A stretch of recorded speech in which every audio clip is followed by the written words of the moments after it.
And good morning, friends. Welcome to The Bright Side. I'm Pharmacist Ben. And our number today, as it is every day on The Bright Side, 844-236-6010. If you have questions about health, nutrition, or prescription drugs, if you want to wean yourself off your meds and get on a good nutritional supplement program, or if you have a comment or success story you'd like to share, if you want to let us know how you're dealing with Corona Mania, if you have questions about something you may have heard about or read about Corona Mania, about COVID, about the coronavirus, we're here to help you. 844-236-6010. So much confusion, so much misinformation, so much craziness. As a healthcare professional, I can only imagine what the non-healthcare professional, with the layperson, with the person who doesn't really understand their bodies or health or nutrition or immunology or the digestive system or viruses. I can only imagine the confusion that must be going through people's heads to wear a mask, to not wear a mask, to stay inside, to not stay inside, to supplement, to not to supplement, to take drugs, to not to take drugs, to take tests, to get tested, to not get tested. There's so much nonsense out there. It's almost as if the morass, the cloud of unknowing is intentional. It's almost as if this whole thing is about confusion. It's almost about as if this stuff is just to make us go crazy. However, if you do understand the body, if you do understand immunology, if you do understand the rudiments of how to take care of yourself, you will be liberated. You will be free from the anxiety that is affecting most people, as certainly most unaware people. That's what this program is about. It's about sharing information so we can become more powerful, so we can become free, so we can become liberated from the confusion. When you understand the simplicity of how the body works, it's so simple. You eat good, you breathe right, you sleep, you relax. You do the things that we all know we're supposed to be doing, but we don't do. You won't need the medical model. And why it is that we trust the medical model to tell us how to be healthy is just craziness to me. How can the medical model, which has presided over the most epic health crisis in the history of mankind, have the nerve to tell us how to take care of ourselves when it comes to a virus or to tell us anything when it comes to a so-called virus or viral infection or any kind of infection? The nerve of the medical model to tell us how to live our lives to stay healthy when it has presided over the most incredible health disaster in the history of man. The reason why we're dealing with this kind of infectious crisis is because we don't take care of ourselves and because we're not told how to take care of ourselves. And we're told we don't even need to take care of ourselves as long as we get drugs and surgeries and checkups and whatever it is the medical model purports to provide us to keep us healthy. How dare they tell us what to do? Well, they dare to because most of us don't know what to do. So we abdicate our authority. This program is about taking our authority back. We should always be taking our authority back, but especially when it comes to our health. 844-236-6010 is our number. We've got a cool guest coming up at the bottom of the hour. Margot Lenmark. She is the daughter of an undertaker, and she's written a really cool book about death. And I read it, actually. It's a couple hundred pages, and I read it last night and finished up this morning. It's super easy to read. Just a very compelling tale about what she's learned about death, not just as an undertaker's daughter, but as a spiritual person and as somebody who's experienced death. And, I think this is one of the most important things that we can come to understand about life is death. We're all going to die, and the fear of death runs our lives. The fear of dying is what's behind this whole coronavirus crisis. This is what Sonia Barrett talked about when she was on the program a couple of weeks ago. She said it's about the fear of death. Everybody's afraid of death. And so we wear masks and we stay in the house and we don't open the windows. My mother didn't leave her house for 3 months because she was afraid of catching the virus. And this is why I try not to get mad. I try to be calm about this. But the reason I get so ticked off is because people's lives are being ruined by this deceit. Is there a virus? I don't know if there's a virus. Do we need to be medicalized for it? That I know we don't. We do not need to be medicalized. We do not need to be medicalized unless you get hit by a car or a rock hits you on the top of the head, you break a bone, you have some kind of emergency procedure, then you need to have some surgery, and obviously surgery and surgical techniques are a good thing. But the idea that we need to be medicalized back to health and we need to listen to medical authorities to stay healthy does not serve us, period. The four horsemen of this craziness that we're dealing with are the government, the media, the medical model, and the masses. That's the four horsemen of this crazy, ridiculous, epic, historic event that we're dealing with today are the government, the media, the medical model, the media, and the masses. Now, the government's always going to look for domination. Governments are always about control. That's just the way it is. Or should I say that's just the way it's always been, because it doesn't have to be that way. We can have an intelligent, benevolent government. We can have a practical government. We can have a government that really does look out for its people. We don't have to have a government that's about domination and control, but we do. And so the government is like that. And that's just what we have to deal with. Listen to the government if you have to. Don't if you don't have to, because they're usually wrong. Then there's the medical model, which is based on a paradigm that has created the most historic chronic disease health crisis in the history of man, based on the sheer numbers: diabetes, obesity, cancer, autoimmunity. The United States ranks last or very close to last in industrial countries on almost all health measurement metrics. Infant mortality, obesity, diabetes, cancer. And yet the medical model is going to tell us how to take care of ourselves. The reason people get sick, whether it's whether it's a viral infection or whether it's an immune condition of any kind, the reason we get sick is because we don't take care of ourselves. By the way, do you know what most deaths have in common in this? Of the 125 supposed 130,000, whatever it is now, deaths. First of all, as far as that death figure goes, go on the CDC's website, and you'll see that COVID deaths and pneumonia deaths and influenza deaths are all lumped together. So nobody really knows how many COVID deaths there are. That alone should tell you that we're dealing with something that's less than honest. The CDC combines all the deaths. Do you hear that on the news? Do you hear that the 125 or 130,000 people who died from COVID are all, it's a combination figure that lumps in influenza, pneumonia, and COVID? You probably haven't heard that. You got to get on the CDC's website. Interestingly, a lot of the stuff that you're not hearing is right on the CDC's website. If you know how to find it, because it's really tricky to find, and if you know how to read statistics, you'll see deaths are down, infections are up. Who the heck cares about infections? Anyway, the medical models presided over this epic health crisis, and they're the ones telling us how to deal with this thing. Comorbidity is what this thing's all about, and it's always what health challenges are all about. You are going to be at higher risk of getting sick if you have other health challenges.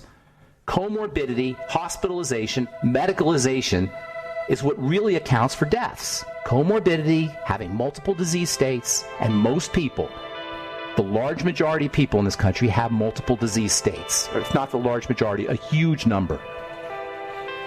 And of course, hospitalization and medicalization don't help. Prescription drugs. How many of these people who died in the hospitals, by the way, were on blood thinners, or were on beta blockers and calcium channel blockers, and off their nutritional supplements? All right, 844-236-60.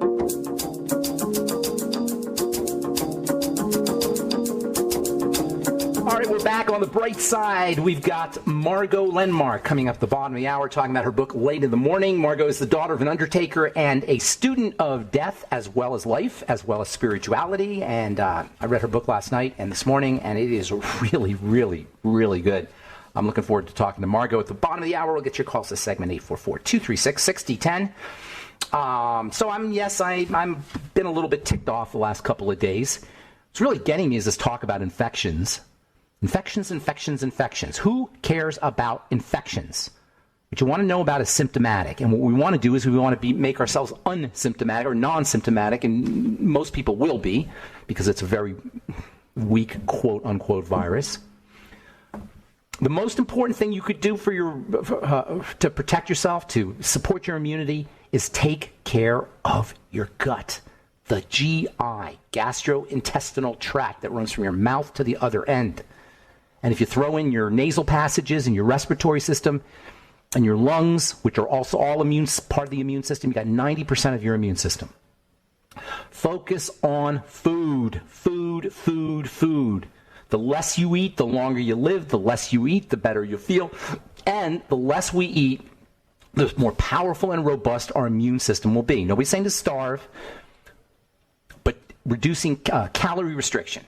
Calorie restriction is one of the most powerful, if not the most powerful way to boost your immune system.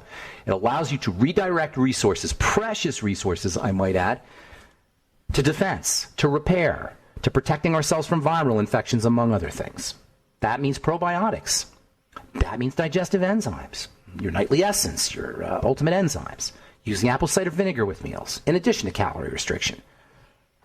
That means using digestive health strategies. And until I hear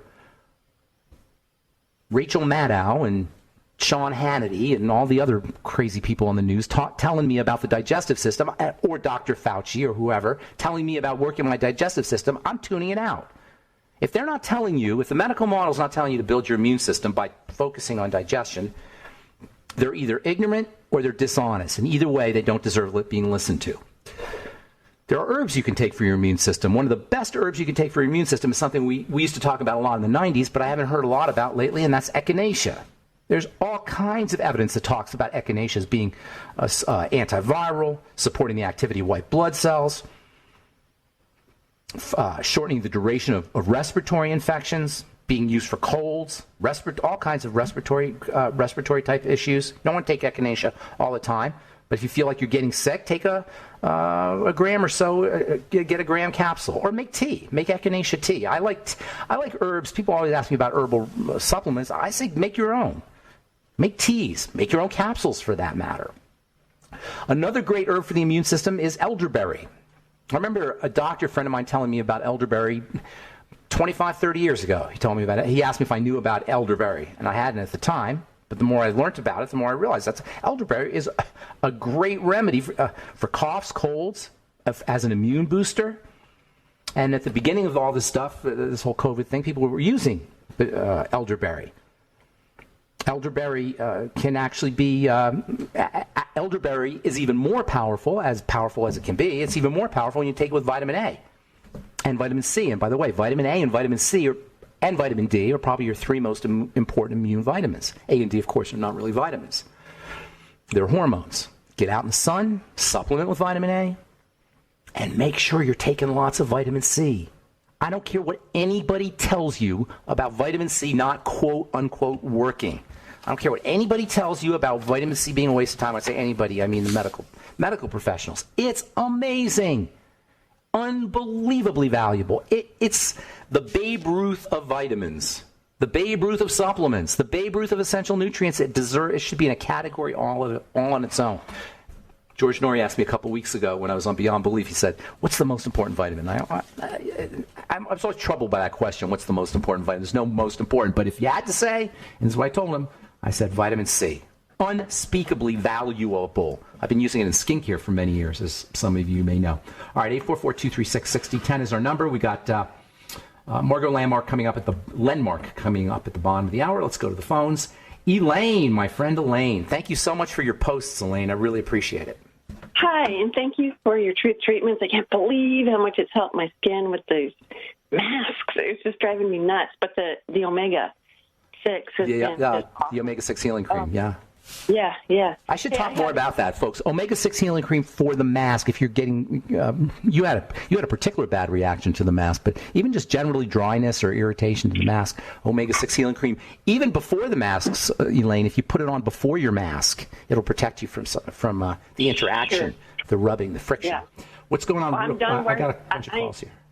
I am done wearing masks, so I have a joke and a question. But do I have time for a quick joke? I actually want to hear the joke, but yeah, go ahead real quick because I want to get to a couple more calls here. My daughter told me this joke. So did you know that diarrhea is hereditary? No. It runs in your genes. Oh, no. Oh, man. Oh, no. Okay, that's worth a chuckle. That is worth a chuckle. That's terrible. But on a more serious note, my patient with the supposed lichen planus, yes. She's just very overwhelmed of where do I even start. Let me tell you where she starts, okay? This is where you always start. First of all, lichen planus it's kind of like a growth that occurs in various parts of the body, but especially mucous membranes. Okay, that's the most important. That's the first, for the listeners who may not have heard of it. It's very unpleasant. It itches. It's not deadly or anything, but it itches and it's unattractive and it's uncomfortable. But the real problem is it's a sign of an immune dysfunction. Period. End of story. That's it. It's an immune dysfunction. We just got through saying 80% of your immune system is in the digestive tract.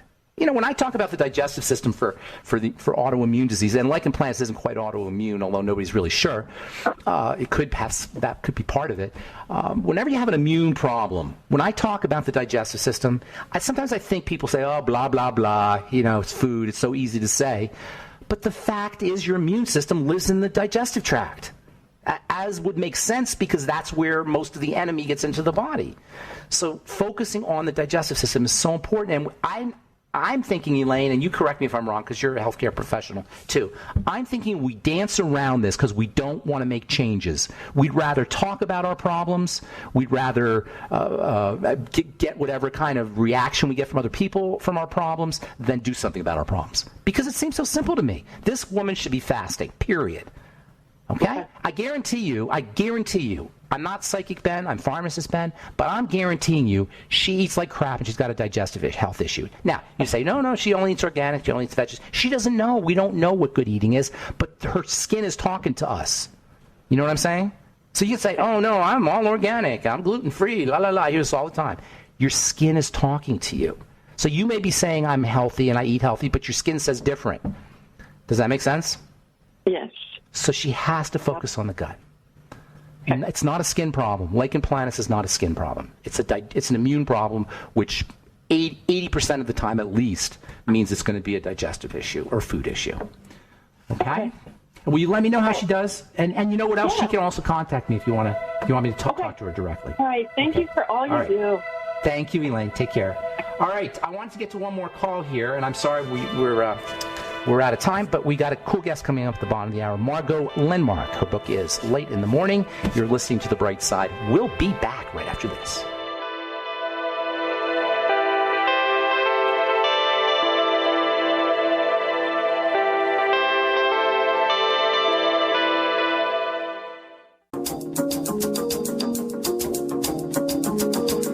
We are back on The Bright Side. I'm Pharmacist Ben. Thanks for joining us. We're on the air Monday through Friday, 8 to 9 Pacific, 10 to 11 Central Time, and 24/7 on our archive page at brightsideben.com and also our archive page at benfuchsarchives.com. We have a search engine up. Thank you to Peter in the UK for setting that up, and all our longevity products are available at brightsideben.com, pharmacistben.com, and criticalhealthnews.com. And don't forget to check out our Truth Skin Health products at truthtreatments.com. Never any preservatives, fragrances, fillers, waxes, emulsifiers, nothing your skin doesn't need or doesn't want in any of our Truth Skin Health products, all formulated for wound healing in my compounding pharmacy. As it turns out, when you heal a wound, you beautify the skin. And Truth Treatments are formerly prescription products repurposed for beauty. And man, do they work. If you don't believe me, go to truthreviewed.com. We have over 500 five-star reviews. We've only been collecting them since January. So truthreviewed.com for our reviews, truthtreatments.com for our Truth Skin Health products, truthtreatments.com, truthtreatments.com. All right, I am so excited to have our guest on. Margot Lenmark is the author of a book called Late in the Morning, and I'm going to let her tell you all about her book, but I'm just going to tell you that, man, what a beautiful, beautiful book, and so many pearls of wisdom.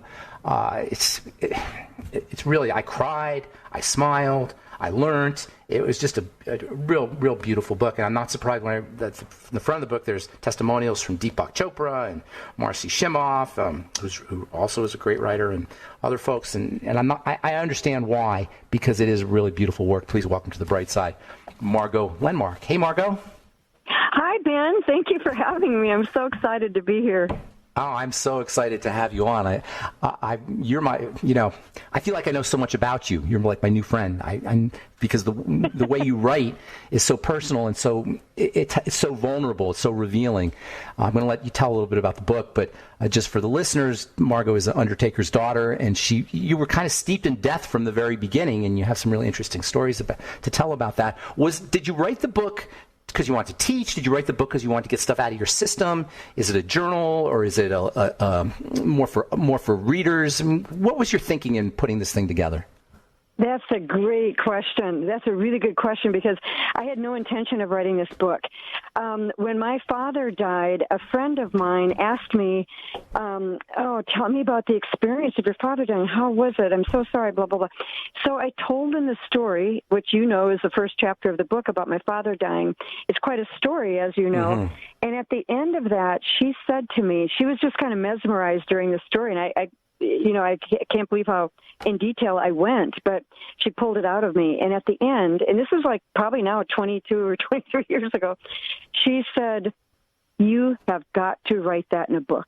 And I said to her, "I'm not writing in a book. You just asked me and I told you, no." Oh, that's great. And the person I was standing with, and I don't even know who it was, but she made that person I was standing with promise to hold me to writing the book. And I don't even know who it was, but I remember that person said, "Okay, I promise," Well, then, when my brother died about 10 years later, I died too. It just took me down. And that's when I thought, okay, you know what? I'm going to write a book, because whatever comes out of this now, because I've had so many experiences around death, I thought whatever comes out of this will be my living memorial to my brother. So that's what brought the book about. So you just said something very interesting, and I was going to ask you about that. It seems, apparently, that you have always been around death. First of all, you're born an undertaker's daughter, number one. And then you have all these deaths. And they're not just deaths. They're meaningful deaths. Every one of these deaths has a depth to it and has a meaning to it. Do you think that's because of you, or do you think that's because that's how you see things because you were raised that way, plus you had that spiritual upbringing that you had? Or do we all have that relationship to death and we just never express it, or we never look at it the way you did? Oh, I'm so glad you read the book, so you really understand this. Your questions are so amazing. I think the reason I maybe wrote the book, I think it's definitely, to me, because that seems to be my gift, to be able to have deep, deep insight into this. But I wrote the book so that other people could have an awareness about it.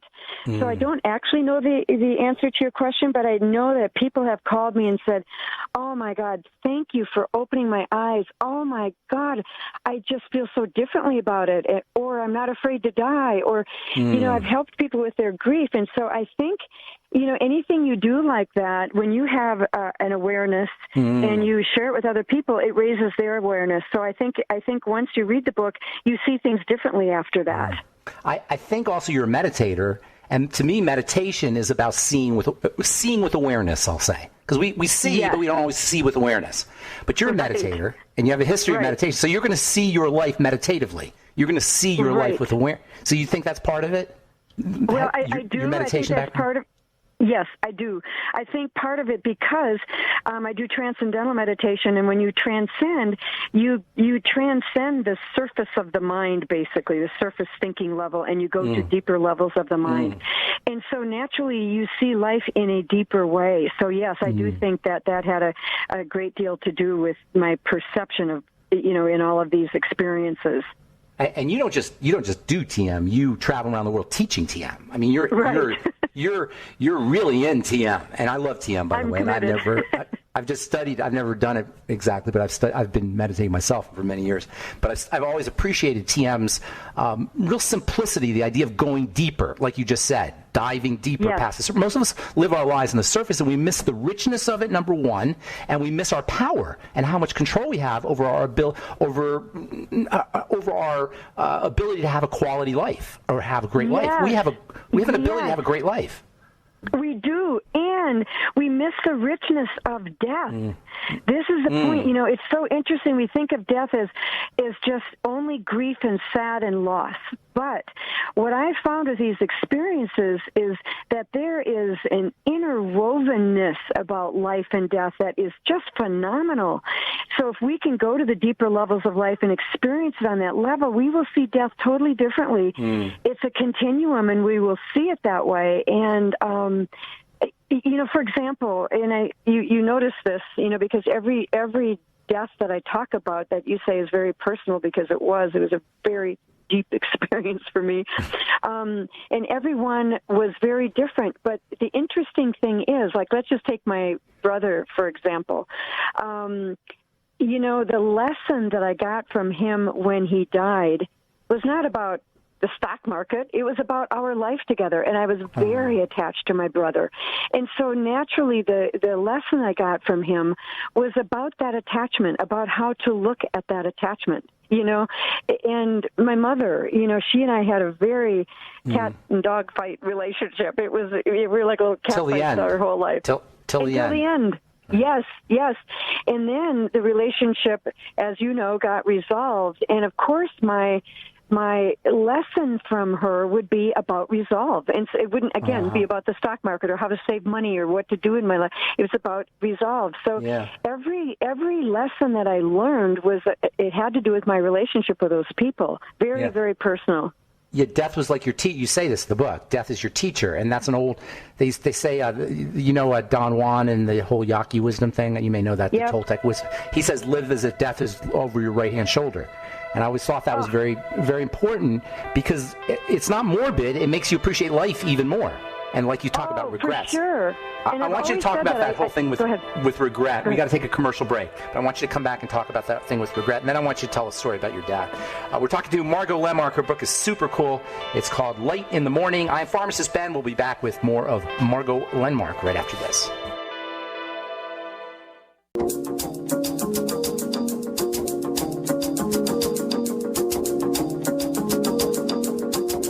All right, we're back on the bright side. I'm Pharmacist Ben. We're talking to Margot Lenmark about her book, Light in the Morning. So before we went to break, Margot, you said something. I was going to actually ask you about this. There's you have a really, when you tell the story about your mom, there's a really interesting point you make about the relationship between death and regret. Would you talk a little bit about that? Yes. My mother's chapter was the hardest one for me to write somehow, and I almost had to leave it out because I could not express the pain of our relationship to the reader enough so that the resolve in the end would make sense. And my book was stalled for 3 years because it was so difficult. Yeah, thank you. You did it well. You did it well. Oh, thank you. Thank you. Well, I kept going because it becomes one of the most important chapters. And as I said, my mother and I had a very catfight relationship. And right at the very end of our relationship, she resolved the whole relationship. And just in one conversation, I didn't even realize it, but it's the last time I saw my mother, and I walked away from her feeling like 100 pounds lighter. I couldn't even tell you how I felt after that conversation.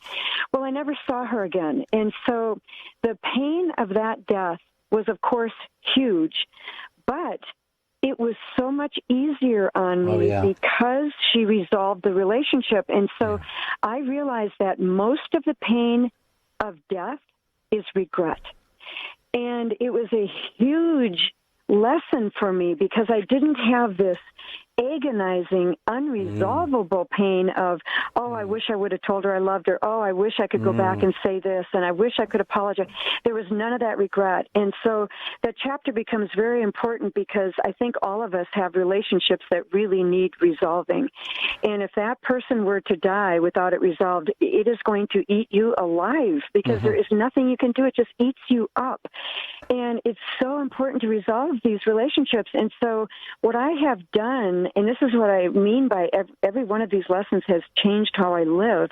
What I have done as a result of that is every relationship I have, if there's some misunderstanding somewhere, I will talk all night long. I will call the person. I'll go to their house. I will do whatever it takes to resolve that misunderstanding so that there's none of that.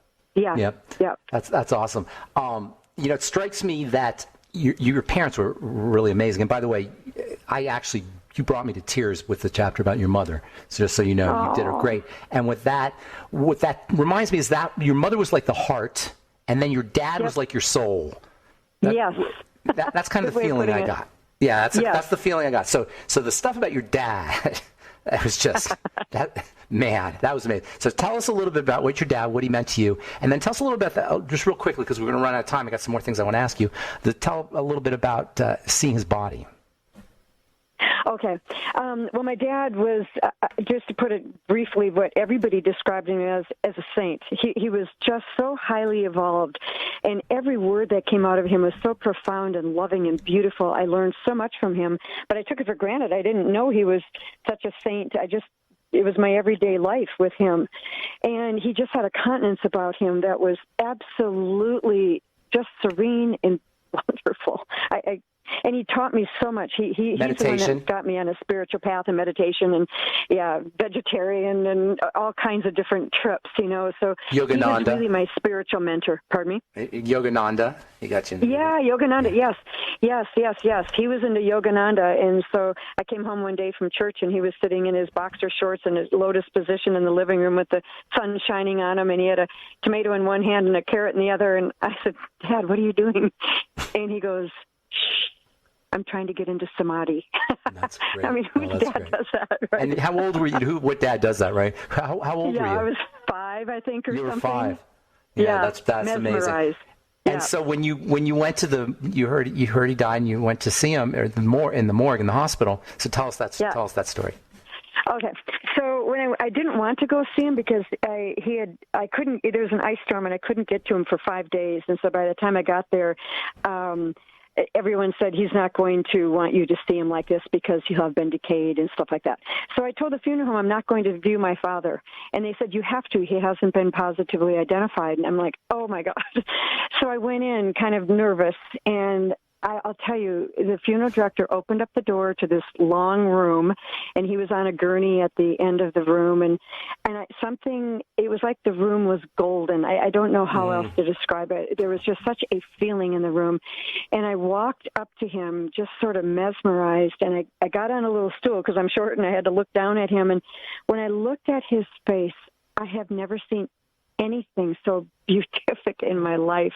Wow. There was a light coming off of his face about a foot out, like physical light. Like you see, when you see pictures of saints with that light around them, the aura kind of, this is what he had. I've never, in all the death experiences I've had, in all the funeral home people I've seen, never seen it. And there he had all this light coming off him, and there was no decay. And he had, I want to say smile, but it was beyond a smile. He had this look on his face like I've never seen on an earthly human being. I've never seen that before. And I just, the tears, I had such tears of joy. It was an ecstatic, exalted experience for me just to see his face in death. That's so beautiful. Yeah. And what I got from when I saw his face was, because I saw his whole life add up to that very moment. And I saw that at every given moment, we have the choice to love open-heartedly or not. And when we get to the end of our life, it's all going to add up to the choices we made at every single moment. That's the best. That is the best. Man, if you just live your life that way, with that just one sentence or just that one idea, you'll have a great life. In the Course in Miracles, it says that all our suffering is caused by not appreciating or not loving what is, not loving what shows up. And it's that idea. At any moment, we have a choice. At any moment, and we have zillions, countless of moments to do that. And then it all adds up. It accrues, like you say. So that leads me to my last question here, because we only have a couple minutes. So we're dealing with, obviously, a historic, crazy time. People are freaking out. They're killing themselves. They're committing suicide. They've got anxiety and depression and all kinds of stuff going on. What can we learn from what you learned by dealing with death and by dealing with all of these folks? What can we learn? What can we take home? What can we use to help us get through what we as a culture and as a society and as a community are going through now? As a culture, we have to live the golden rule. We have to put ourselves in other people's shoes and feel it and love each other. Love open-heartedly. We have to make that choice to love open-heartedly through the differences. Everybody's different. Everybody thinks differently. Everybody grew up differently. We have different set of circumstances, but we have to love each other. We are all human beings, and we have to support each other. A lot of people are dying. We have to learn to grieve properly, and I've got a chapter in my book. It's 2 pages called Good Grief, and it's kind of the mechanics of how important it is to grieve. And we have to support each other in their grief. I mean, it's a really rough time, and now we have to hang on tight to an open heart inside of ourselves and love, period. Do you think people are dealing with unresolved issues, unresolved grief or unresolved sadness, and that's causing some of this problem, some of these issues? Oh, absolutely. Yes. I think, Yes, I do. So by grieving, when you say grieving, we could actually be grieving for our lost childhoods or the people we've lost, or even a lost sense of what's, we'll never go back to how we were. So there's a kind of grief that's going on there, right? A historic grief. Correct. Yes, and when the heart breaks open in grief, a lot of different grief comes out. And that's why it's really important to let yourself be there. You don't want to stew in it, but you want to go through it naturally, because it also naturally lightens up. After you grieve and you talk about it and stuff, you feel so much lighter. Yeah. It's because you resolved that part of you. So it's a really important process. Yeah, a lot of religions have like a 7-day period where you just sit and grieve, or a 10-day period, 30-day period, where you don't do anything but grieve, and you kind of get it out of your system. If you never get it out of your system, it's always there, like a splinter in your mind, as they say. Right, but it's such an important process of incorporating that person into our heart. It's really our connection with the divine, like I say in that chapter called Good Grief. It's our connection to the divine, because as we grieve and remember that person, we incorporate them in our heart, and that's where they stay eternally, and that's where we have that eternal bond to the divine, or whatever you want to call it. Yeah, they're never really they're never really dead in a way. They're always accessible in a way. That's beautiful. No. The last line of my book. We're out of time, Margot. Thank you so much for your book and for your work and for being on the program. Really enjoyed getting to know you and really enjoyed having you on. God bless. Thank you, Good luck Ben. with I've everything. enjoyed it too. You too. All right, Margot, take care. That's Margot Lenmark. Her book is Light in the Morning, and that's MOURNING, Morning. Super cool book, and easy to read, and very, very wise. And just if you have a chance to get it, I highly encourage you to do that. All right, that's all the time we have for today. Thanks for listening to The Bright Side. I am Pharmacist Ben. Have a wonderful, beautiful, awesome, spectacular day. We'll talk to you later. Bye for now.